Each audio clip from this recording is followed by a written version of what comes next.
স্বামীজি এই ভক্তিযোগ যে কয়েকটি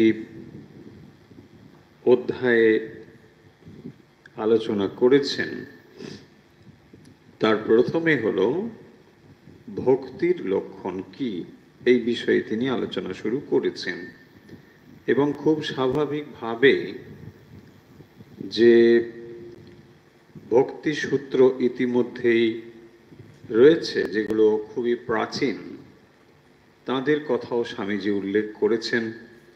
তার মধ্যে নারদীয় ভক্তিসূত্র রয়েছে, তার মধ্যে শাণ্ডিল্য ভক্তিসূত্র রয়েছে। পূর্ব আচার্যরা ভক্তি বিষয়ে যে সমস্ত কথা ইতিমধ্যে বলেছেন, স্বামীজি সেগুলোকেও আলোচনার মধ্যে নিয়ে এসেছেন। তাদের কথা উল্লেখ করেই স্বামীজি ভক্তির প্রসঙ্গ শুরু করেছেন এবং ভক্তিতে যেটি বলা হয়েছে, ভগবানের প্রতি পরম প্রেমকেই ভক্তি বলা হয়েছে। আসলে ভক্তি মানে হলো যে ঈশ্বরের প্রতি পরম প্রেম। কেন পরম শব্দ বলা হয়েছে না, অন্যান্য বস্তুর প্রতিও আমাদের ভালোবাসা রয়েছে, কিন্তু জাগতিক বস্তুর প্রতি ভালোবাসার থেকে তফাৎ বা পার্থক্য বোঝানোর জন্যই পরম শব্দটি ব্যবহার করা হয়েছে।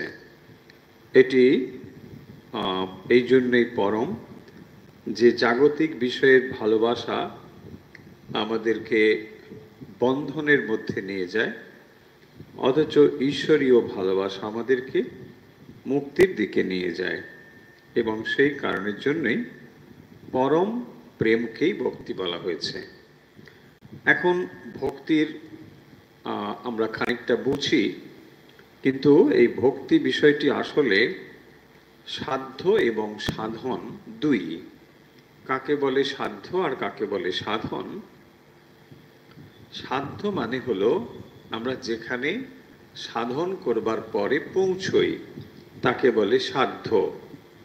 দন্তস্বয় আকার ধয় জফলা, যদি শ্রাদ্ধ ট্রাদ্ধ এরকম শোনায় সেই জন্য বানানটি বলে দিলাম। কেউ কেউ হয়তো আবার মনে করতে পারেন যে আমাদেরকে কি আপনি এতটাই খারাপ ভাবেন কি আমরা বানানো জানি না? একদম তা নয়, আপনারা জানেন, কিন্তু যখন আমরা কথা বলছি সেটি কোনোভাবে হয়তো আপনার কাছে অন্যরকম অর্থ হতে পারে, তাই সাবধানতা অবলম্বন করাই ভালো। তাই সেটি হলো সাধ্য। তাহলে সাধ্য মানে হচ্ছে আমরা যেখানে পৌঁছবো, অর্থাৎ ডেস্টিনেশন, আলটিমেট। যখন আমরা কোনো একটা কিছু করছি তারপরে যেখানে আমরা পৌঁছবো তাকে আমরা বলছি সাধ্য, আর যার ভেতর দিয়ে পৌঁছই তাকে আমরা বলি সাধন। তার মানে যদি আমরা একটু ইংরেজি করে বলি তাহলে একটাকে আমরা বলবো এম আর একটাকে বলবো মিনস। মিনস মানে হলো সাধন আর এমটা হলো সাধ্য। এইভাবেই দুটো জিনিসকে দেখানো হয়েছে। এখন এই দুটোকেই ভক্তি বলা হয়েছে, অর্থাৎ যে পথ অবলম্বন করে যাচ্ছে তাকেও বলা হবে ভক্তি, আবার যখন আমরা আলটিমেটলি যেখানে পৌঁছবো তাকেও বলা হয়েছে ভক্তি। কেন বলা হয়েছে এটা আমরা বিস্তারিত আলোচনা করেছি। অর্থাৎ যখন আমরা যে শুরুতে সাধনগুলো নিয়ে যাই তাকে আমরা আসলে বলেছি গৌণী ভক্তি। আবার যখন আমরা একেবারে আলটিমেট রেজাল্ট যেটি সেখানে যখন পৌঁছচ্ছি তাকে আমরা বলছি পরা ভক্তি। তাহলে একটিকে বলা হবে গৌণী ভক্তি বা বৈধি ভক্তি, আর একটি হবে পরা ভক্তি। তো এই দুটো জিনিস কেন বলা হচ্ছে? এই জন্য বলা হলো যে পথটা অবলম্বন করে আমরা যাচ্ছি তাকেও বলা হবে ভক্তি, কিন্তু এই ভক্তি আসলে বিষয় বাসনার সঙ্গে মিশ্রিত হয়ে রয়েছে। খানিকটা ভক্তি নেই তা নয়, ভক্তি রয়েছে, কিন্তু সেটি বিষয় বাসনা সংযুক্ত হয়ে আছে, সেই জন্যে খানিকটা মলিন হয়ে রয়েছে। এই হচ্ছে ব্যাপার। তা না হলে এটাকে ভক্তি বলা হতো না। ভক্তি এই জন্যই বলা হচ্ছে যে ভক্তি নেই এমন নয়, ভক্তি রয়েছে, কিন্তু তার সঙ্গে বিষয় বাসনাও যুক্ত রয়েছে। সেই জন্যই বলা হচ্ছে যে সাধ্যটাও ভক্তি আবার সাধনটাও ভক্তি। তাই একটাকে বলা হবে বৈধি ভক্তি বা গৌণ ভক্তি, আর একটা হবে পরা বা শ্রেষ্ঠ ভক্তি। এই জন্যই, কারণ ওখানে যে মলিনতা ছিল সেই মলিনতা যেন চলে গেল। যখন এটা বিষয় বাসনার সঙ্গে মলিন হয়ে রয়েছে, তখন তাকে আমরা যেন এক ধাপ নিচের জিনিসটা বলছি, যে এটা যেন এখনো ঠিক সেই পরিপূর্ণ অবস্থা লাভ করেনি। তারপরে যখন ধরুন একটা জিনিস মানে মানে মানে ফিল্টার করতে করতে তারপরে যখন সেটা শুদ্ধ হয়ে গেল, তখন তাকে আমরা বলছি পরাভক্তি। তার মানে যখনই এটা সাধনের ভেতর দিয়ে যাচ্ছে, তখন সেই বিশুদ্ধ অবস্থাটা এখনো আসেনি। এই হচ্ছে ব্যাপার। তাহলে এই জিনিসটিকে এইভাবে মোটামুটি দেখানো হয়েছে। আমরা যেহেতু পুরো জিনিসটি কভার করব, তাই আমরা একটু দ্রুত যাব। মূল মূল পয়েন্টগুলো নিশ্চয়ই ধরে যাব, কিন্তু যারা নতুন শুনছেন তাদের জন্য বলে দিই, ইতিমধ্যে কিন্তু এগুলো আমরা আলোচনা করে ফেলেছি, তাই আমরা একটু দ্রুত এগুলো আলোচনা করছি। এরপরে স্বামীজি যেটি বলেছেন, ঈশ্বর সম্বন্ধে বলেছেন। দেখুন, তাহলে ভক্ত যখন ভালোবাসছেন, বা ওখানে যখন বলা হলো ঈশ্বরে পরম প্রেমী ভক্তি, তো ঈশ্বর সম্বন্ধে তো জানতে হবে। ঈশ্বর কে, ঈশ্বরের কি ব্যাপার জানতে হবে। আমরা শাস্ত্র পড়ে টড়ে যা বুঝলাম, সেখানে দেখলাম ঈশ্বরকে মানে মোটামুটি দুরকম বলা হয়েছে। এখন ঈশ্বরকে দুভাগে ভাগ করা হয়েছে ঠিক তা নয়, কিন্তু ঈশ্বরের যেন দুটো অবস্থার কথা বলা হয়েছে। কিরকম সেই অবস্থা? না, একটি তার নির্গুণ নিরাকার অবস্থা, আর একটি তার সাকার সগুণ অবস্থা। এখন এই যে দুটো অবস্থা, তাহলে কি দুরকম ঈশ্বর? ঠিক তা নয়, কিন্তু ঈশ্বর তিনি কখনো যেন এই জগতের পারেও আছেন। যখন তিনি একটা জগৎ সৃষ্টির ভেতরে আসছেন, তখন আমরা তাকে স্রষ্টা বলছি, তখন তাকে আমরা সগুণ ঈশ্বর বলছি। এই গুণের যুক্ত যখন হলেন, তখন তাকে আমরা ঈশ্বর শব্দ বলছি। আর যখন তিনি নির্গুণ অবস্থায় আছেন, তখন তাকে আমরা ব্রহ্ম শব্দ বলছি। এই হলো তফাৎ। তার মানে একজন মানুষ চুপ করে আছেন, আবার একজন মানুষ কাজকর্মও করছেন। একই মানুষ, কিন্তু যখন তিনি কাজ করছেন, তখন তাকে আমরা কর্তা বলছি, কর্তৃত্ব রয়েছে। আবার যখন তিনি বসে আছেন, তখন আমরা তাকে বসে আছে বলে বলছি, যে মানুষটা বসে আছে। ঠিক ওই রকম।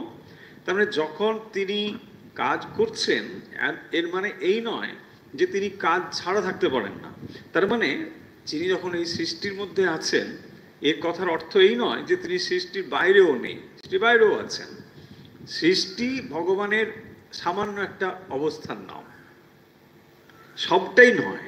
সেই জন্য বলা হয়েছে 1/4, 1/4।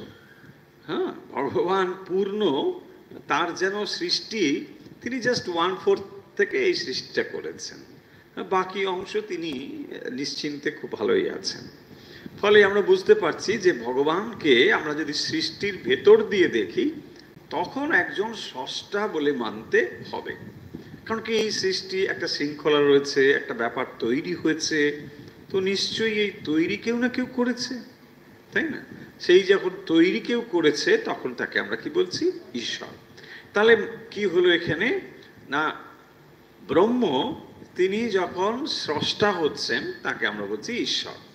মজা হলো, এই যে আপনি নির্গুণ নিরাকার ব্রহ্মের কথা বলছেন, তাকে আপনি কেবল ওই নির্গুণ নিরাকার অবস্থার চিন্তা মানে দিয়েই তাকে আপনি ভাবতে পারেন, কিন্তু সৃষ্টির ভেতর দিয়ে তাকে আর ভাবতে পারছেন না। কারণ যখনই সৃষ্টির ভেতরে আসছেন, তখন আপনি গুণযুক্ত বলছেন, আকারযুক্ত বলছেন।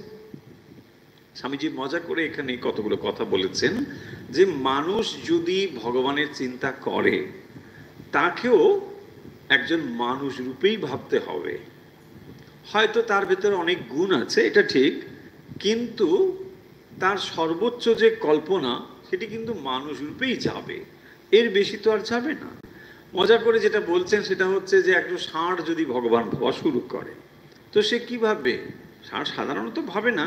যদি ভাবে, তাহলে কি হবে? তার কাছে ভগবান হচ্ছে একটা বড় ষাঁড়। হ্যাঁ, কেমন শোনাচ্ছে কথাটা, তাই না? কিন্তু এটা মজার দিয়ে বলা হচ্ছে। তার মানে কি? মানে হচ্ছে হিউম্যান বডি একটা লিমিটেড জিনিস। এইখানে মন বুদ্ধি সবই যখন সীমাবদ্ধ, এই সীমাবদ্ধতার ভেতর থেকে সে সর্বোচ্চ একটা হিউম্যান বডি ভাবতে পারে, এর বেশি তার বুদ্ধি যাবে না। ভাবতে পারেন, আপনি শব্দ দিয়ে নির্গুণ নিরাকার ব্রহ্ম এসব বলতে পারেন, শাস্ত্রে এগুলো বলা হয়েছে ঠিকই, কিন্তু আপনি কোনো ধারণা করতে পারেন না, তাই না? কি ধারণা বলতে তিনি ব্রহ্ম বললেই আপনার কাছে একটা অ্যাবস্ট্রাক্ট জিনিস আছে, সেই জন্যে খুব কয়েকবার বললে ঘুম ছাড়া বেশি কিছু পায় না, তাই না? যে ঠিক আছে, এটা ঘুমানোর জন্য একটা পরিবেশ তৈরি হচ্ছে, কয়েকবার যদি ব্রহ্ম ব্রহ্ম শব্দ বলা হয় ঘুম পায়, ভালো ঘুমের অবস্থা হয়। ঠিক সেরকম তাহলে যখন সৃষ্টির ভেতর দিয়ে আসছে তখন তিনি হচ্ছেন ঈশ্বর।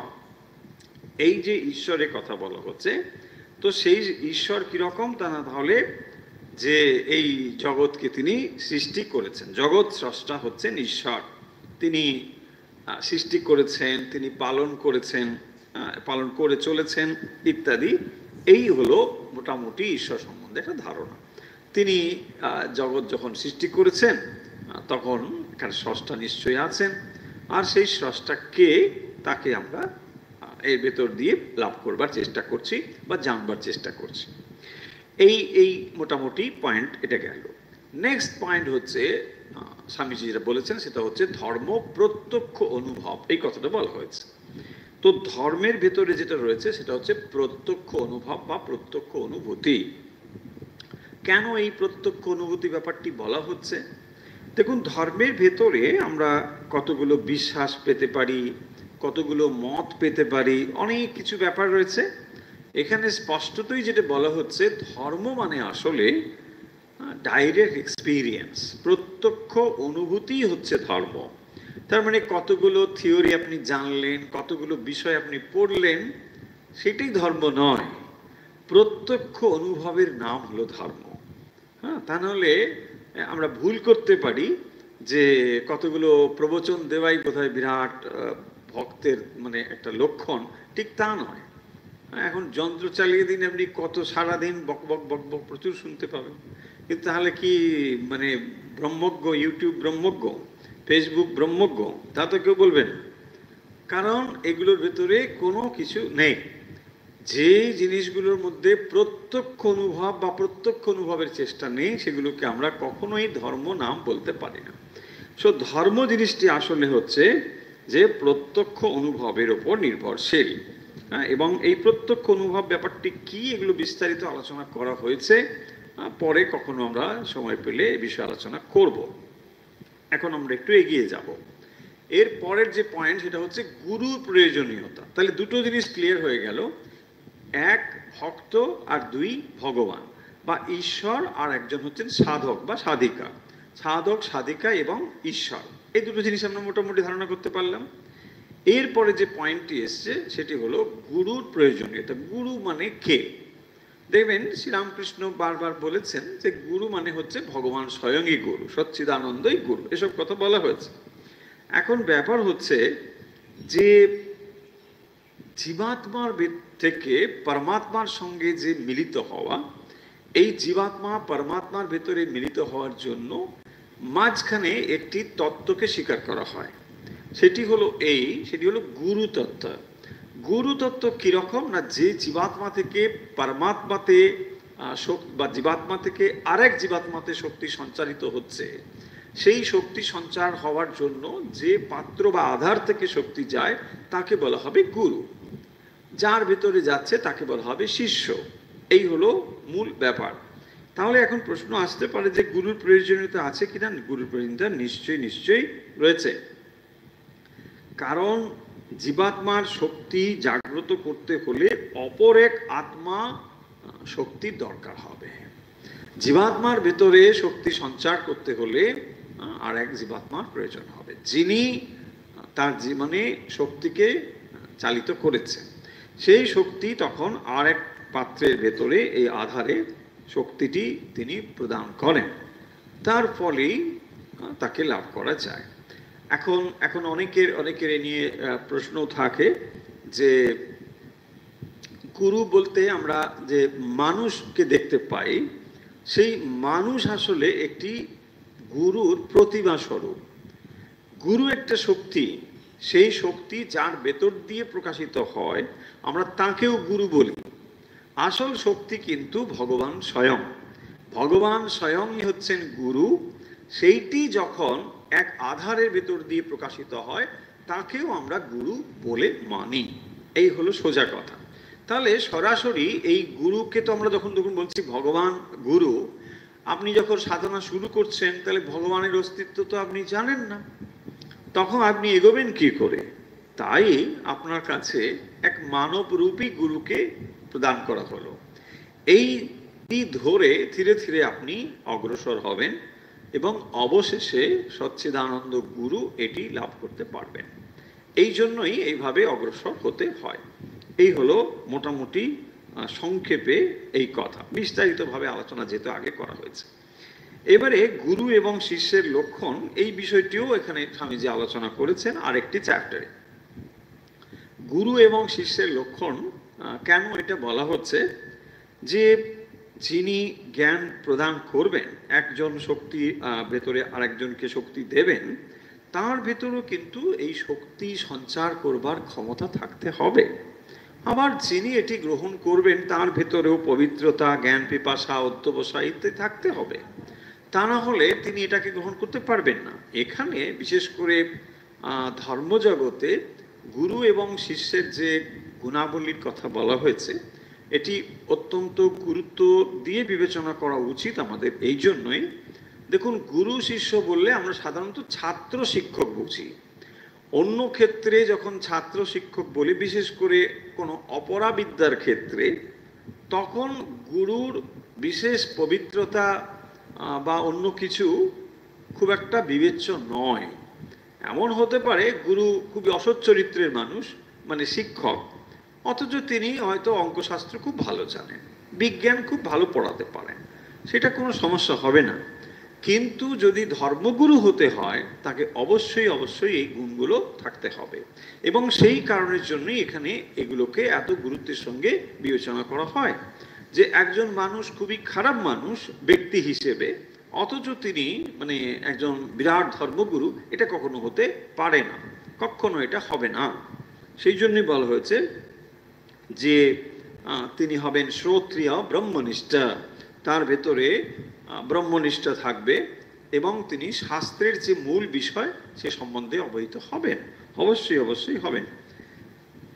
পাশাপাশি যেটি থাকবে সেটি হচ্ছে শিষ্যের লক্ষণ পবিত্রতা, জ্ঞান পিপাসা এবং অধ্যবসায়, তার এই বিষয়ে লেগে থাকার যে চেষ্টা এটি থাকবে।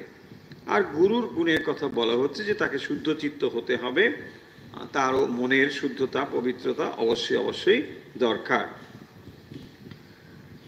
এরপরে স্বামীজি অবতার বিষয়ে আলোচনা করেছেন। এখন অবতার বিষয়ে আলোচনা এই জন্য করছেন যে এর সঙ্গে এই বিষয়টি কিরকম রিলেটেড। তাহলে আমরা যে কথাগুলো বলছি আশা করি মনের মধ্যে থাকছে। শুরু করছি আমরা থেকে না, প্রথমে আমরা শুরু করলাম ভক্তির লক্ষণ থেকে, তারপরে আমরা সগুণ ঈশ্বর, নির্গুণ নিরাকার, এই বিষয়গুলো বলা হলো, প্রত্যক্ষ অনুভবের কথা বলা হলো, গুরুর প্রয়োজনীয়তা, শিষ্য গুরুর লক্ষণের কথা বলা হলো। এরপরে বলছেন ভগবান মানে অবতার, অবতারের কথা কেন আসছে, যে দেখুন যখন এই কথাগুলো বলা হচ্ছে তখন কেবল এটাকে একটা তত্ত্ব বলে মনে হবে।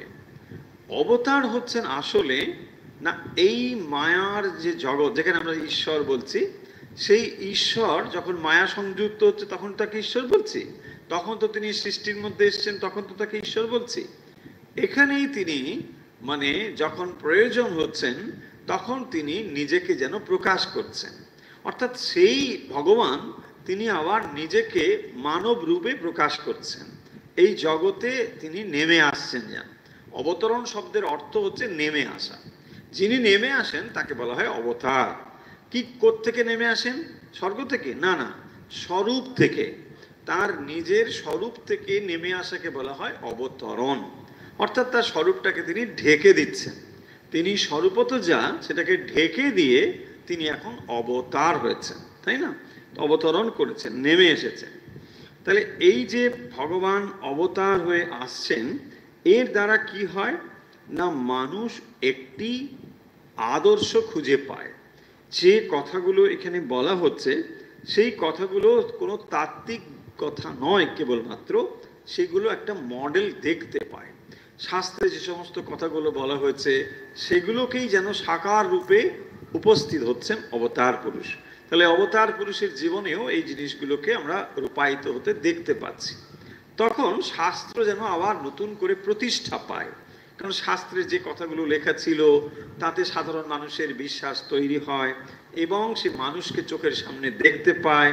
তার ফলে এই কথাগুলো আর তার কাছে মানে কেবল থিওরি রূপে থাকে না, তখন সেটা একটা সে প্রেরণা খুঁজে পায়। ফলে এই বিষয়ে আমরা অবতার এর কথা এখানে আলোচনা করা হয়েছে। স্বামীজি অবতারের কথা বলেছেন। এরপরে যেটি থাকবে সেটি হচ্ছে মন্ত্র। এখন এই মন্ত্র ব্যাপারটি কি, এটিও আমরা দেখব যে একটু আলোচনা এখানে করা হয়েছে, স্বামীজি করেছেন। যে মন্ত্রের একটা ট্র্যাডিশনাল মানে অর্থ হচ্ছে মননাথ ত্রায়তে ইতি মন্ত্রা। মননাথ অর্থাৎ যাকে মনন করলে ত্রাণ হয়, পরিত্রাণ হয়। জীব যেটি মানে মননের দ্বারা যার পরিত্রাণ হয়, মানে জন্ম মৃত্যুর পারে যেতে পারে। এই হলো মোটামুটি মন্ত্র শব্দের অর্থ। তো মন্ত্র জিনিসগুলো আমাদের কাছে যেটি এসেছে, এটিকে স্বামীজি আরো একটু গভীরে গিয়ে আলোচনা করেছেন যে এগুলোর পেছনে আসলে রয়েছে স্ফোট। কিভাবে যে ব্রহ্মা সমষ্টি মহৎ, সেখান থেকে স্ফোট শব্দ ব্রহ্ম, এই এই এই ব্যাপারগুলো স্বামীজি খানিকটা আলোচনা করেছেন। আমরা এগুলো বিস্তারিত বলেছি, খুব জটিলতার মধ্যে এখন যাচ্ছি না। মূল জায়গাটি এসে হাজির হচ্ছে যেখানে, সেটি হচ্ছে ওই শব্দ ব্রহ্ম বা স্ফোট তার পেছনে রয়েছে। সেখান থেকে এসে আমরা ওঙ্কার পর্যন্ত এলাম। এবারে এই যে ওঙ্কার, এটিকে আমরা প্রয়োগ করে শব্দের বিভিন্ন রকম শক্তি সংযুক্ত একটা একটা অবস্থা, তাকে আমরা বলছি মন্ত্র। যেটা কি করছেন না, কে উপলব্ধি করছেন না, যারা মন বুদ্ধিকে পবিত্র করেছেন এই রকম অবস্থাতে তারা এগুলোকে উপলব্ধি করছেন। তো এইখান থেকেই মন্ত্র চলে আসছে। অর্থাৎ মন্ত্র যে কেউ বললে সেটা মন্ত্র হবে না। মন্ত্র একটি বিশেষ অবস্থায় তিনি উপলব্ধি করে সেই মন্ত্র সৃষ্টি হয়েছে।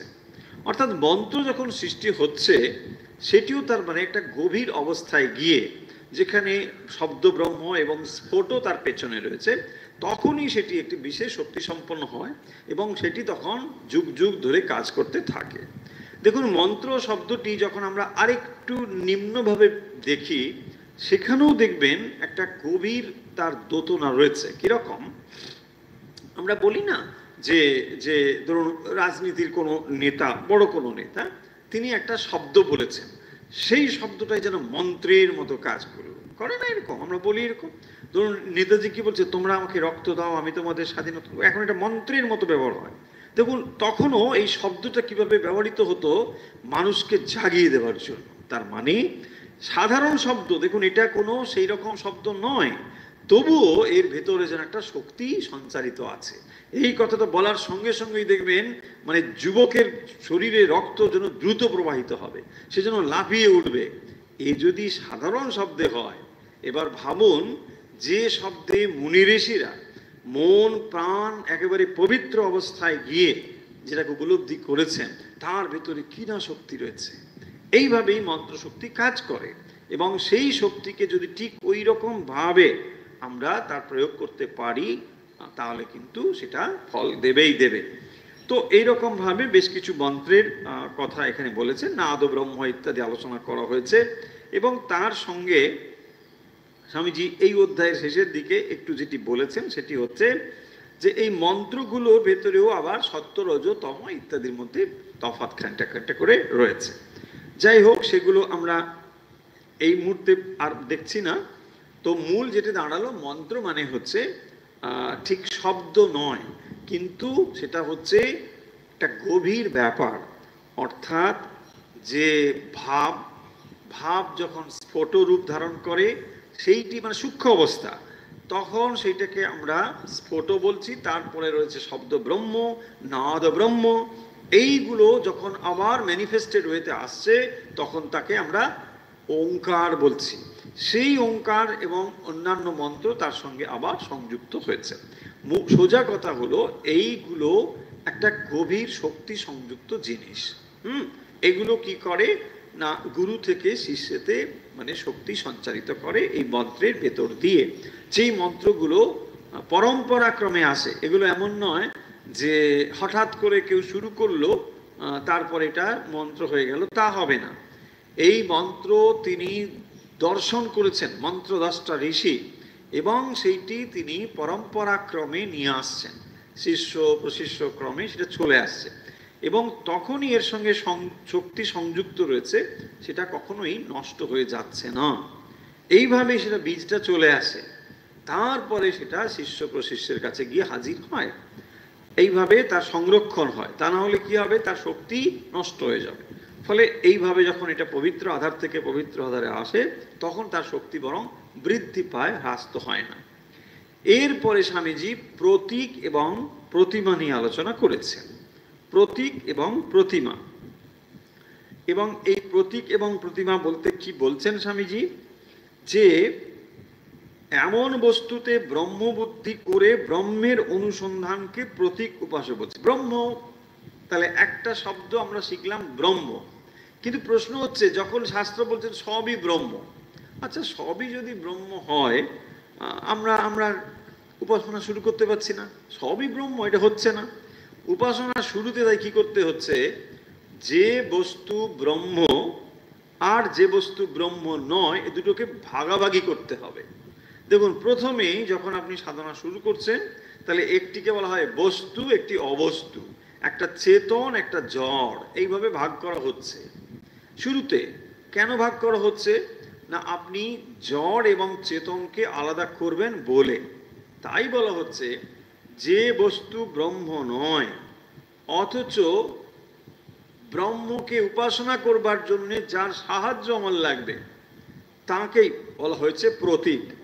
এইখান থেকে প্রতীক প্রতিমার কনসেপ্ট তৈরি হচ্ছে। কিরকম, দেখুন, আপনি একটি একটি একটি শালগ্রাম শিলা নিয়েছেন, আপনি একটি পাথর মূর্তি নিয়েছেন। আসলে এই পাথর মূর্তি কি ব্রহ্ম নয়? তাহলে ওখানে যে উপাদান দিয়ে মূর্তি, সেটা কি আসলে পাথর? সেটা কাগজের ছবি হতে পারে, তাহলে এটা তো জড় বস্তুই, তাহলে মানে এটা অব্রহ্ম। তাহলে এই অব্রহ্মে ব্রহ্মের ধারণা, ইম্পোজ, তার মানে ওখানে আমরা ভগবানকে ভাবার চেষ্টা করছি। একটা পাথর মূর্তি, একটা লিঙ্গ, শিবলিঙ্গ, ওখানেই আপনি শিবকে চিন্তা করছেন, ওটা তো পাথর।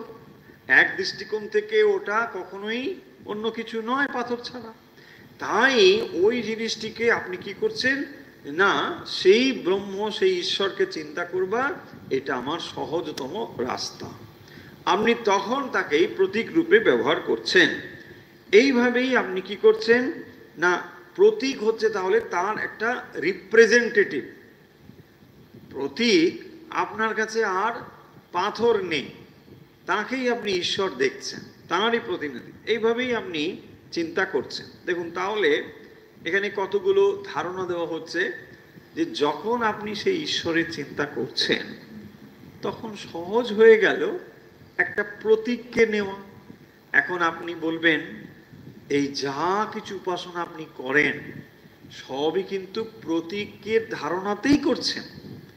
আপনি যে একটা ছবিতে রোজ মালা দেন, ফুল দেন, ধূপ জ্বালেন, সেটাও তো একটা প্রতীক। এক অর্থে সেটা তো কাগজ, তার উপরে একটা চিত্রিত ছবি, সেইটা তো লক্ষ্যবস্তু নয়, কিন্তু তাতে আপনি সেই বস্তুকেই চিন্তা করছেন।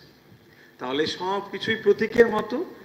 আর একটু এক্সটেন্ডেড যদি আমরা ভাবি, এই বিশ্ব ব্রহ্মাণ্ডই হচ্ছে ঈশ্বরের প্রতীক বা প্রতিমা, তাই না? সমগ্র ব্রহ্মাণ্ডই হলো ঈশ্বরের প্রতীক। যত কিছু আপনি জীব, প্রাণী, পশু, যা কিছু দেখছেন সবই তার প্রতীক। ভাবুন, এটা কত সুন্দর একটা আইডিয়া। যত কিছু আপনি দেখছেন এই পৃথিবীতে, গাছপালা, পশু পাখি, সবই তার প্রতীক রূপে কাজ করছে। এই গেল। আচ্ছা, এবারে এলো ইষ্ট নিষ্ঠা। যদি ভালো করে জীব ছোলা না থাকে, তাহলে ইষ্ট নিষ্ঠা কয়েকবার বলতে গেলে বিপদে পড়ে যাবেন, তাই না? ইষ্ট নিষ্ঠা, হ্যাঁ, দ্রুত বলতে গেলে সমস্যায় পড়বেন, চেষ্টা না করাই ভালো। তো ইষ্ট নিষ্ঠা, ইষ্টনিষ্ঠা হচ্ছে কি না, ইষ্টের প্রতি নিষ্ঠা, অর্থাৎ যে ভাব আপনি গ্রহণ করেছেন সেইটিকে আদর্শ রূপে গ্রহণ করা এবং সেখানে লেগে থাকা। অন্য ভাব যদি সেখানে চলে আসে তাহলে সেটা ব্যাহত হবে। আবার এই ইষ্টনিষ্ঠার কাছাকাছি যেটি রয়েছে সেটি হচ্ছে গোঁড়ামি।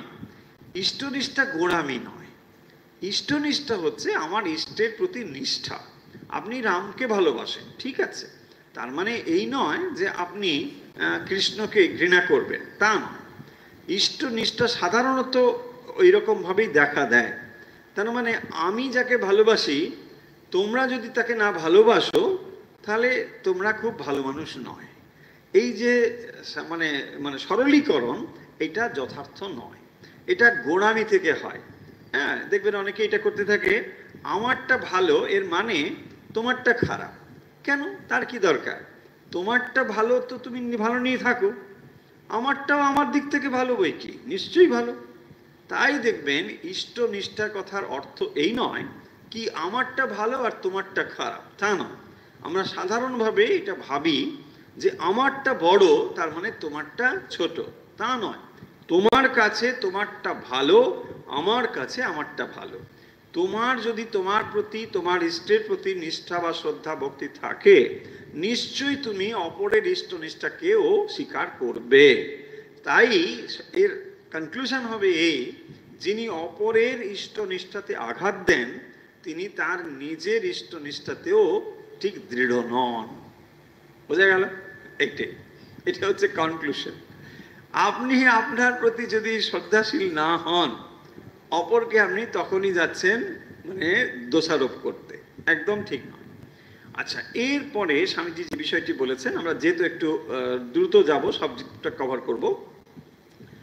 এরপরে যে বিষয়টি বলা হয়েছে সেটি হচ্ছে ভক্তির সাধন।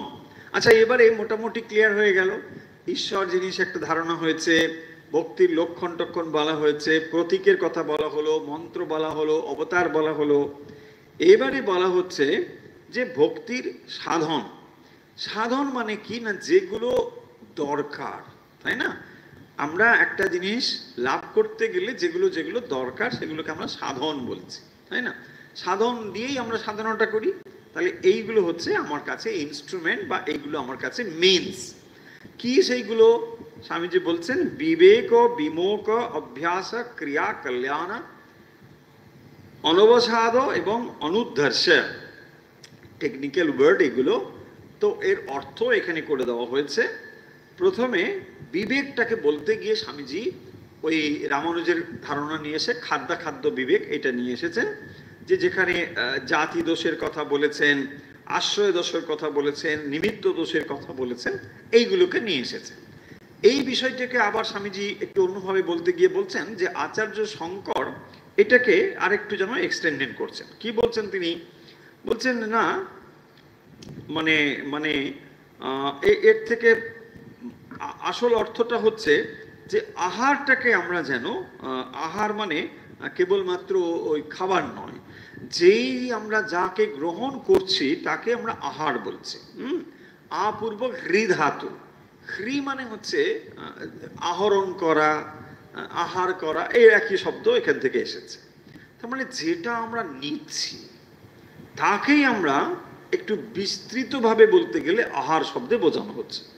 আমরা আহার মানে মুখ দিয়ে যেটা খাই, এটাও যেমন অর্থ, যা আমরা গ্রহণ করছি। তার মানে দেখুন, একটা মেন্টাল ফুড হয়, একটা ফিজিক্যাল ফুড হয়।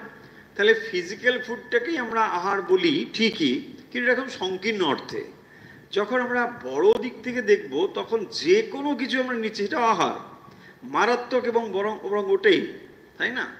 ইন্দ্রিয় দিয়ে আপনি যে কোনো জিনিস যদি ভেতরে ঢুকিয়ে নেন তাহলে সেটা কি হবে? ভালো হজম না হলে পরে যা যা হয় সেরকম হবে, মানে নানা রকম তার অবস্থা দেখা দেবে, তাই না? এখন সেই জন্যই আপনার মন এবং ইন্দ্রিয়কে সর্বদাই সতর্ক রাখতে হবে বা থাকতে হবে, যাতে করে অখাদ্য কুখাদ্য না ঢুকে পড়ে, তাই না? প্রচুর সম্ভাবনা আছে অখাদ্য কুখাদ্য ঢুকে পড়ার, কারণ আপনার জানলাগুলো তো খোলা। কি জানলাগুলো? হ্যাঁ, ইন্দ্রিয়গুলো, তাই না? কটা জানলা আছে মোট? 5টা জানলা, ছোট জানলা, 5টা বড় জানলা, তাই না? কিরকম 5টা ছোট ছোট জানলা মানে কোনগুলো? জ্ঞান লাভের ক্ষেত্রে জানলাগুলো বড়, তাকে বলা জ্ঞানেন্দ্রিয়। কর্মেন্দ্রিয় হচ্ছে 5টি, তাই না? এই জানলাগুলো একটু ছোট। কেন কি? এগুলো দিয়ে আপনি কাজ করতে পারেন, নলেজটা কিন্তু আসছে এগুলো দিয়ে। কোনটা? বড় বড় জানালাগুলো। তো এই যে বড় জানালাগুলো দিয়ে আসছে, সাবধান ওখানে আপনাকে হতে হবে। যদি ওখানে সব যা তার জিনিসপত্র ঢুকে পড়ে, তাহলে আপনার সর্বনাশ করে ছাড়বে। আপনি হয়তো ভাবছেন যে এ আর কি, এই তো দেখলাম, আমি দেখলাম, কিন্তু বুঝতে পারছেন না ওটা ঢুকে আপনার ব্রেন, আপনার মাইন্ড সব তছনছ করছে। বুঝতে পারছেন? কারণ আপনি যখন ভাবছেন ঘুমিয়ে গেছেন, ও তখনও কাজ করছে। আপনি ঘুমের মধ্যে স্বপ্নও দেখছেন, যা দেখেছিলেন দৃশ্যাদি সব আসছে। ভাবুন কি কঠিন ব্যাপার। এইরকম ভাবেই চলছে। আপনি কোনো একটা জিনিস কান দিয়ে শুনেছিলেন, সেটা ভাবছেন ওই তাৎক্ষণিকভাবে শুনেছিলাম, তারপরে না, ও এখনো সেটা বহন করে চলে। যখন আপনি 50 বছর পরেও কোনো একটা শব্দ শুনছেন, হয়তো আগে 50 বছর, সেই শব্দটাকে আপনি লিঙ্ক করতে পারবেন। 50 বছর আগে কোনো একটা শব্দ আপনি কোথাও শুনেছিলেন, এখন হয়তো আপনি ওই শব্দটা আবার শুনছেন। বা কোনো একটা স্মেল, আপনি ভাবুন 50 বছর আগে কোনো একটা জিনিস আপনি ঘ্রাণ নিয়েছিলেন, এখন সেই স্মেলটা, পার্টিকুলার সেরকম স্মেল কোথাও একটা যদি আপনি পান, ওর সঙ্গে আপনি কানেক্ট করতে পারবেন। বলছে হ্যাঁ, 50 বছর আগে ওই ঘরটায় ঢুকে আমি এই গন্ধটা পেয়েছিলাম। তার মানে কি বলুন তো? মাইন্ড সাংঘাতিক কাজ করছে, গভীরভাবে সমস্ত কিছুকে ধরে রাখছে মাইন্ড। মাইন্ড জিনিসটি মানে এই যে এখন আমরা বলি না 3D পিকচার বলি, 3D থেকেও আরো বেশি সাংঘাতিক কত রকম কিছু ধরে রাখে আপনি জানেন না, যেগুলো ক্যামেরা ধরতে পারবে না। যত উন্নত ক্যামেরাই হোক, মাইন্ডের কাছে কিছুই নয়। মাইন্ড সব ধরে রেখেছে। ওই মুহূর্তে কি আপনি স্মেল করেছেন, কে কে উপস্থিত ছিল, কি কি ঘটনা ঘটেছিল, কি এসব আপনার মাইন্ড জানে। কোনো একটা বিষয় যদি আপনি মনে করার চেষ্টা করলে এখন ঠিক মনে করতে পারবেন। প্রত্যেকটা মুহূর্ত ধরা আছে মাইন্ড। সেই জন্যই আপনাকে সাবধান হতে হবে আহার থেকে। হলো? যদি এই আহারটি আপনার ঠিক না হয়, তাহলে যা হয়, ফিজিক্যাল ফুডের ক্ষেত্রেও যা হয়, এই একই রকম কাণ্ড হবে। হ্যাঁ, এখানে মানে মেন্টাল ডায়রিয়াও হয়ে যেতে পারে। হ্যাঁ, কারণ আপনি মেন্টাল নানা রকম জিনিসপত্র নিয়েছেন, তো মেন্টাল ডায়রিয়া হয়ে যাবে। তার ওষুধ কিন্তু এখনো খুব ভালো কিছু নেই, সাবধান হতে হবে। আচ্ছা, এবারে আমরা এগিয়ে যাই মানে এবারে বলছেন স্বামীজি আরেকটু বলে দিলেন, রাস্তাগুলো বলে দিলেন, সাধনটা বলে দিলেন, ঈশ্বর ধারণা বলেছেন, অবতার বলে দিয়েছেন, সব হয়ে গেল। এরপরে বলছেন এখানে একটা ত্যাগের ব্যাপারও আছে। দেখুন, এত সময় পর্যন্ত ত্যাগের কথাটা বলা হয়নি। ত্যাগ শব্দটি শুনলেই আমরা প্রথম যেটা ভাবি সেটা হচ্ছে আসলে জ্ঞানের সঙ্গে যুক্ত। যারা জ্ঞান মার্গের লোক তারা ত্যাগী হবেন, বা ত্যাগ ওখানে ব্যাপারটা আছে। কিন্তু ভক্তিতে ত্যাগ ব্যাপারটা ঠিক অতটা যেন আমরা গুরুত্ব দিই না। কিন্তু ব্যাপার হচ্ছে যে এখানেও একটা ত্যাগের ব্যাপার আছে। ত্যাগ এখানে যে নেই তা কিন্তু নয়, ত্যাগ এখানে রয়েছে। কিন্তু মজা হচ্ছে এখানে এই ত্যাগ আপনার কোনো রকম কষ্ট হবে না। ত্যাগ মানে কি? আমরা সাধারণতভাবে বর্জন করা, ফেলে দেওয়া, একটা কঠিন ব্যাপার, তাই না? সেটা আপনি নিয়ে চলেছেন, ধরে রেখেছেন যেটাকে। আমি যদি বলি এটাকে ফেলে দাও, কি এটা কঠিন ব্যাপার, আরে বাবা আছে তো থাক না, ফেলে দিতে বলছেন কেন? কঠিন ব্যাপার। ত্যাগ মানে ফেলে দেওয়া। এখানে যেটা বলা হচ্ছে যে ত্যাগ মানে হচ্ছে ঠিক সেরকম নয়। ত্যাগ মানে কিন্তু আসলে এখানে যেটাকে ফেলে দেওয়ার কথা বলা হচ্ছে সেটা অনেকটা সহজ। কিরকম দেখুন, স্বামীজি ঠিক ত্যাগ বিষয়ে যে কথা বলেছেন আমরা কত লাইন একবারে পড়ে দিচ্ছি। মানবাত্মা সংসারের সমুদয় বস্তু দূরে ফেলিয়া গভীর তত্ত্বসমূহ অনুসন্ধান করে, যখন চৈতন্য স্বরূপ মানব বুঝিতে পারে দেহরূপ জড়ে বদ্ধ হইয়া জড় হইয়া যাইতেছি, ক্রমশ বিনাশের পথে অগ্রসর হইতেছি, তখন সে জড় পদার্থ হইতে নিজের দৃষ্টি সরাইয়া লয়, তখনই ত্যাগ আরম্ভ হয়। হ্যাঁ, তাহলে আপনি মন কোথায় দিতে চাইছেন? ঈশ্বরকে। এবারে ঈশ্বরকে লাভ করবার জন্য যে যে অন্তরায়, সেগুলোকে আপনার দূরে সরাতে ইচ্ছে করবে কি না? নিশ্চয়ই করবে। আর এটাই তো ত্যাগ। তার মানে যে জিনিসটি আপনি প্রাপ্তির জন্য অগ্রসর হচ্ছেন, টার্গেট যেখানে ফিক্সড করেছেন, তার যেগুলো যেগুলো বাধা, সেগুলোকেই আপনাকে ফেলে দিতে হবে। তাই এখানে ত্যাগ জিনিসটি খুব সহজ। কিরকম দেখুন, আমরা যখন বলেছিলাম এটি, আমরা তখন এক্সাম্পল দিয়ে বলেছিলাম যে একজন মাকে ত্যাগ শেখাতে হয় না। কেন না? সে দেখবেন রাতের পর রাত না ঘুমিয়ে কাটায়। কেন না? তার সন্তানটিকে পালন করে, সন্তানটিকে যত্ন করছে, পালন করছে, রাত্রে না ঘুমিয়ে সে দিনের পর দিন, রাতের পর রাত এভাবে চলে। এখন দেখুন, এটাকে আমরা যদি ত্যাগ বলি, নিশ্চয়ই ত্যাগ, কিন্তু এই ত্যাগের ভেতরে আনন্দ রয়েছে। কোনো মা নিশ্চয়ই, হ্যাঁ, আমি ঘুমোতে পারছি না, অসুখ থাকতেও পারে, আমি জানি না, খুব এতটা লম্বা করে বলাটা খুব ভালো হবে কিনা জানি না। তো যাই হোক, এরকম সাধারণত হবে না। সাধারণত শব্দটা বললে বিপদ কম হবে। সাধারণত হবে না যে দেখুন কোনো মা মানে তার সন্তানের জন্য রাত জেগেছেন বলে কষ্ট অনুভব করছেন না, বরং আনন্দ অনুভব করছেন যে আমার একটা সন্তান আছে, আমি তাকে লালন করবার জন্য রাতে না ঘুমিয়ে কিন্তু তার জ্বর হয়েছিল ইত্যাদি কষ্ট করে সেবা করেছে। প্রসঙ্গটা কোত্থেকে কোথায় গেল? যে ঈশ্বরের জন্য যখন আপনার ভালোবাসা গভীর হয়, যে জিনিসগুলো ঈশ্বরের পথে বাধা হচ্ছে বলে মনে হয়, সেগুলোকে আপনি অবলীলায় সরিয়ে দিতে পারেন। এখানেই তো ত্যাগ। ত্যাগ জিনিসটি হলো এখানে। তাহলে যেগুলো যেগুলো আপনাকে বাধা বলে মনে হচ্ছে যে আরে এগুলো হলে তো আমার হবে না, তো সেগুলোকে সরিয়ে দিচ্ছেন। দেখুন, তাহলে এখানে আপনাকে ওইভাবে ত্যাগ করতে হচ্ছে না। জ্ঞানীকে যেভাবে ত্যাগ অভ্যাস করতে হয়, ভক্তকে সেভাবে করতে হয় না। ভক্তের ভেতরে ত্যাগ যেন স্বাভাবিকভাবে এসে গেছে। হ্যাঁ, দেখুন, মা নিশ্চয়ই সন্তান মানে আসবার আগে চিন্তা করতে বসে না যে কি করব আমি, হ্যাঁ, যদি এরকম হয় তারপরে রাত্রে ঘুম হবে না, এখন থেকে ঘুমের ট্যাবলেট কিনে রাখি, কি এরকম কিছু ভাবছেন? ভাবতে হবে বলে তো মনে হয়, তাই না? কেন ভাববেন? দরকার নেই। কারণ তিনি জানেন তখন তার মন আনন্দে মশগুল হয়ে আছে সন্তানের প্রতি, তাই না? যত দুঃখ, যত কষ্ট, সব কিছুই নেই তার কাছে, কারণ সন্তানই তার কাছে আনন্দের বস্তু। ঠিক এখানে ভক্তের কাছে ভগবানই হচ্ছে আনন্দের, ব্যাস। তার জন্য সে সব কিছু ত্যাগ করতে রাজি আছে, কোনো অসুবিধা নেই। এই তাহলে দেখুন, এটি ঠিক এই কথাটি স্বামীজি পরের চ্যাপ্টারে বলছেন যে বৈরাগ্য হলো প্রেম প্রসূত। তার মানে বৈরাগ্য মানে যে জিনিসটি বাধা স্বরূপ ভগবান লাভে, তাকে সরিয়ে দেওয়াই হলো বৈরাগ্য। তাহলে এই বৈরাগ্য এখানে প্রেম প্রসূত বলা হচ্ছে। কেন না? এই ভালোবাসা ভক্তের, এটা যেহেতু ভগবানকে সে ভালোবাসে, তাই অন্য জিনিসগুলোকে সরিয়ে দিতে তার কষ্ট হয় না।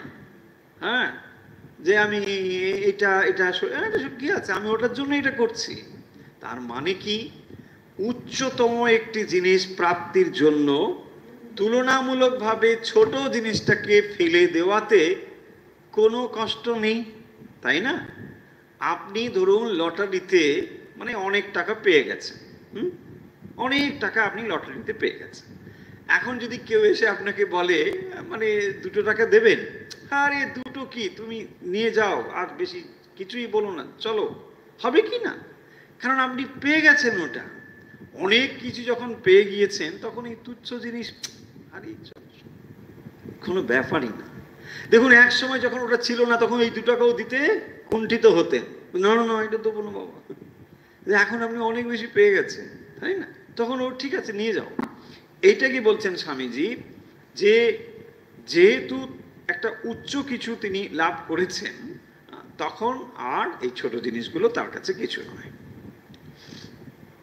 আচ্ছা, এই হলো। এরপরে ভক্তির প্রকারভেদ।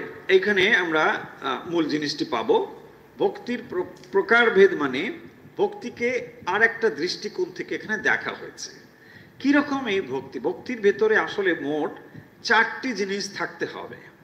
হ্যাঁ, ভক্তির মধ্যে এই 4টি জিনিস থাকবে। ক্রমশ যখন ভক্তি সত্যি সত্যি সেটি পরিণত হচ্ছে, প্রথম শুরু হচ্ছে শ্রদ্ধা থেকে। শ্রদ্ধা, প্রীতি, বিরহ, তদীয়তা। কিরকম কিরকম এটা বাড়ছে একটু ছোট্ট করে বলে দিই। শ্রদ্ধা মানে হচ্ছে বিশ্বাস, সোজা কথা। আপনি একটা ঈশ্বর সম্বন্ধে ধারণা করেছেন, আপনার গুরু বাক্যে বিশ্বাস হয়েছে, আপনি সাধনা করছেন, করতে করতে এবারে ঈশ্বরের প্রতি একটা প্রীতি আসবে, ভালোবাসা আসবে। এভাবেই দেখবেন ভালোবাসাগুলো অগ্রসর হচ্ছে।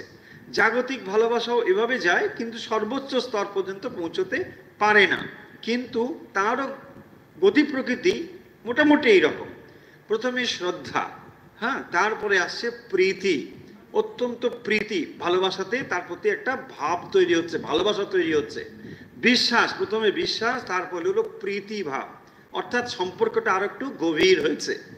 তারপরে হচ্ছে বিরহ। বিরহ মানে তাকে লাভ করতে পারছি না বলে কষ্ট, তাকে বলা হয় বিরহ। হ্যাঁ, দুঃখ, তার মানে এই অভাবটা এতটাই প্রবল হয়েছে, মানে প্রীতি এত গাঢ় হয়েছে যে তাকে পাচ্ছি না বলে কষ্ট অনুভব হচ্ছে, তাকেই বলা হয় বিরহ। এই জিনিসটি বিরহ, তাই না? তাহলে সেই সান্নিধ্য লাভে আমি বঞ্চিত হচ্ছি, আমি তাকে পাচ্ছি না, এই হচ্ছে বিরহ। তারপরে যে ভাবটি সেটি হচ্ছে তদীয়তা। তদীয়তা মানে তিনি আমার, তার হয়ে যাওয়া, তিনি আমার। তদীয়, তদীয় মানে তার, আর মদীয় মানে হচ্ছে আমার। তাহলে তার হয়ে যাওয়া, তদীয়তা মানে তার হয়ে যাওয়া, অর্থাৎ আমি যে তার, এই ভাবটি পূর্ণ হওয়া। আমি তার, ভগবানের সঙ্গে তার হয়ে যাওয়া, এই হচ্ছে ভক্তির অবস্থা। আচ্ছা, তারপরে যে কথাটি আলোচনা করা হয়েছে বিশ্বপ্রেম।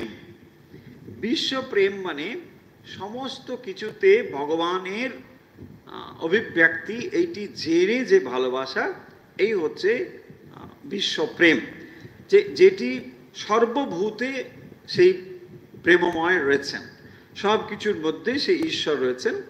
অর্থাৎ যখনই আমরা সমষ্টিকে ভালোবাসতে চাইছি, তখনই ব্যষ্টির প্রতি ভালোবাসাও তৈরি হবে, বরং উল্টো দিক থেকে নয়। কিরকম? আমরা ভাবছি যে ব্যষ্টিকে ভালোবাসছি, সমষ্টিকে ভালোবাসা হবে, তা নয়। যদি সবাইকে ভালোবাসতে চাও তাহলে ঈশ্বরকে ভালোবাসো। কেন না? ঈশ্বর হচ্ছেন সমষ্টি, সমস্ত ভালোবাসার সমষ্টি হচ্ছেন ঈশ্বর। তাই ঈশ্বরকে ভালোবাসলে সমস্ত কিছুকে ভালোবাসা যাবে।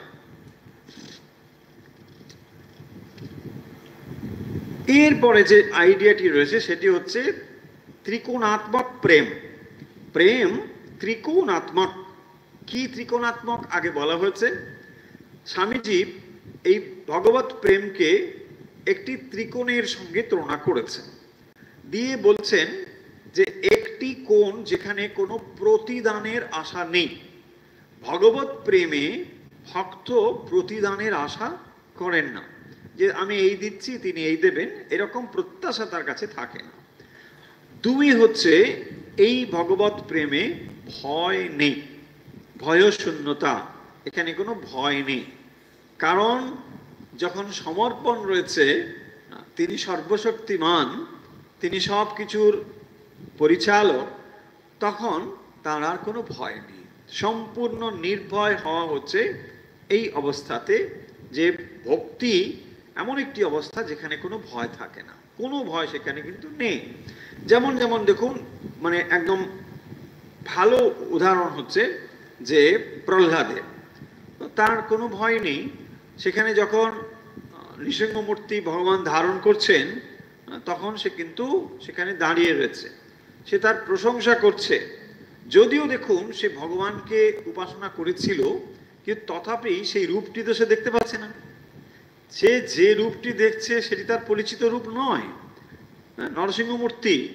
কিন্তু সে জানে যে এই নরসিংহমূর্তি আর যাই হোক না কেন, আমি যাকে ভগবান বলে সমর্পণ করেছি তিনি। তার মন থেকে এটা উঠেছে, তাই তিনি ভীত হচ্ছেন না। অথচ এই মূর্তি দেখে অন্যান্য ভীত হচ্ছেন, কিন্তু তিনি ভীত হচ্ছেন না। তাহলে ভক্ত ভগবান যে রূপেই থাকুন না কেন, কোনোভাবেই তিনি ভীত হবেন না।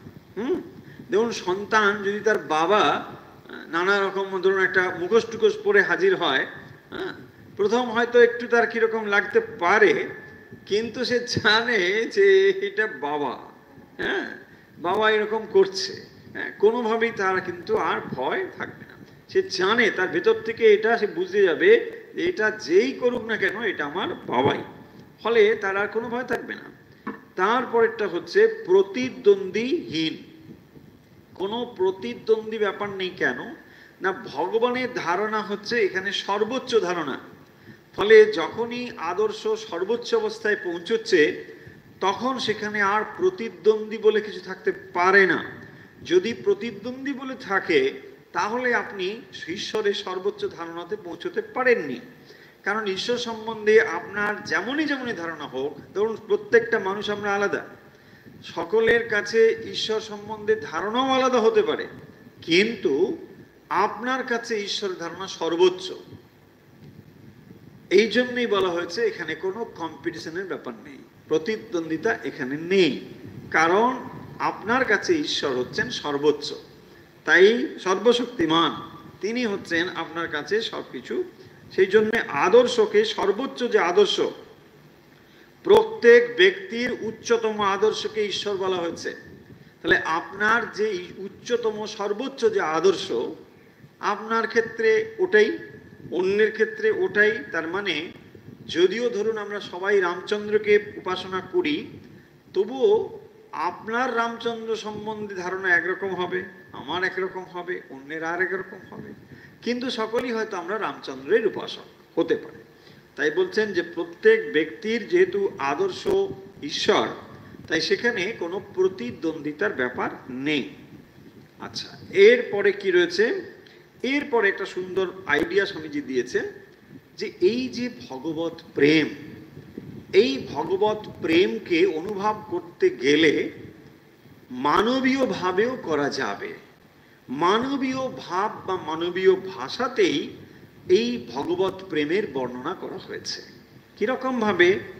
যে যে ভাব সাধনের কথা বলা হয়, বিশেষ করে যে 5টি ভাব, কি সেই 5টি ভাব? শান্ত, দাস্য, বাৎসল্য, সখ্য এবং মধুর ভাব। এই ভাবগুলোকে আসলে আমরা মানবীয় প্রেম বলছি। দেখুন, তার মানে মানবীয় ভাব বা মানবীয় ভাষা দিয়ে ঈশ্বরীয় প্রেমের অভিব্যক্তি। তার মানে আমরা ভগবানকে যদি ভালোবাসতে চাই তাহলে তাকে একটা সম্পর্ক যুক্ত করেই ভালোবাসবো। কারণ আমরা যতদিন মানুষ হয়ে রয়েছি বা সমাজবদ্ধ হয়ে রয়েছি, ভালোবাসার কতগুলো সামাজিক রূপ আমরা বুঝি, সেই রূপগুলোকেই আমরা বলেছি শান্ত, দাস্য, বাৎসল্য ইত্যাদি। সেই রূপগুলো দিয়েই আমরা ভগবানকে ভালোবাসতে পারি, তাই না? সেই জন্যই এখানে স্বামীজি বলছেন যে মানবীয় ভাষায় ভগবত প্রেমের বর্ণনা হচ্ছে। তাহলে ভগবত প্রেম ধারণা করতে গেলে হয় আপনাকে এই শান্ত ভাব, বাৎসল্য ভাব, দাস্য এবং সখ্য অথবা মধুর ভাবের ভিত্তিতে যেতে হবে। তাই বলছেন যে একজন মানুষের পক্ষে এই যে কোনো একটি ভাব গ্রহণ করে সাধনা করাটা খুব সহজ। দেখুন, এইগুলো হচ্ছে সনাতন ভাবনার একেবারে মৌলিক ভাবনা। সনাতন ভাবনা ছাড়া আপনি অন্যত্র এইগুলো পাবেন না। এখানে এত পরিপুষ্ট ভাব রয়েছে যে আপনি ইচ্ছে করলে আপনার ভগবানকে আপনি স্বামী রূপেও ভাবতে পারেন, ইচ্ছে করলে তাকে আপনি পতি রূপেও বা পত্নী রূপেও ভাবতে পারেন, পিতা রূপেও ভাবতে পারেন, মাতা রূপেও ভাবতে পারেন, বন্ধু রূপেও ভাবতে পারেন। এই আইডিয়াগুলো অপূর্ব সব আইডিয়া। তাই এখানে বলছেন যে ভক্তিতে এইভাবে এটি করা সম্ভব।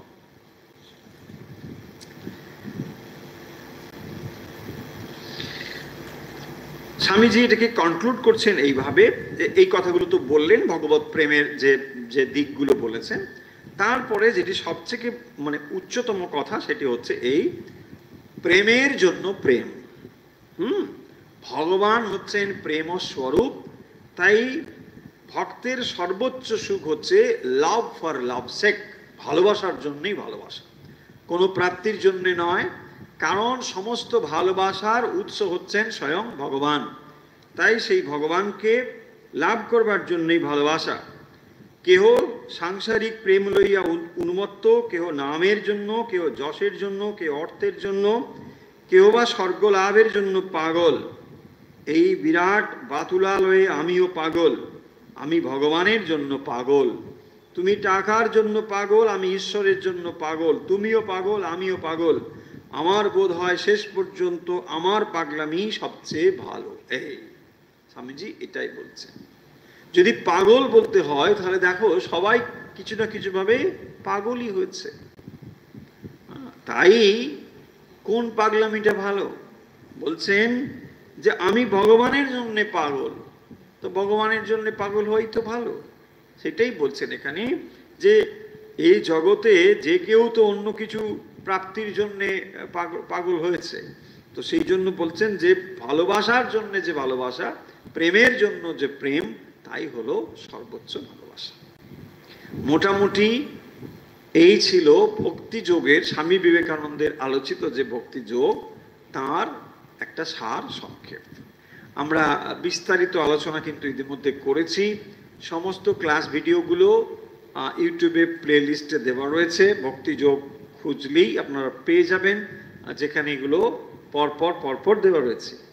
আজকে আমরা সমস্ত আলোচনাটিকে খুব সংক্ষেপে এখানে নিয়ে এলাম। আশা করছি আপনারা এর দ্বারা পুরো ক্লাসটিকে, মানে যা আলোচনা করা হয়েছে কয়েকদিন ধরে, পুরো জিনিসটিকে মনে আনতে পারবেন। তাহলে আমরা আজকের আলোচনা পর্ব এখানে শেষ করছি।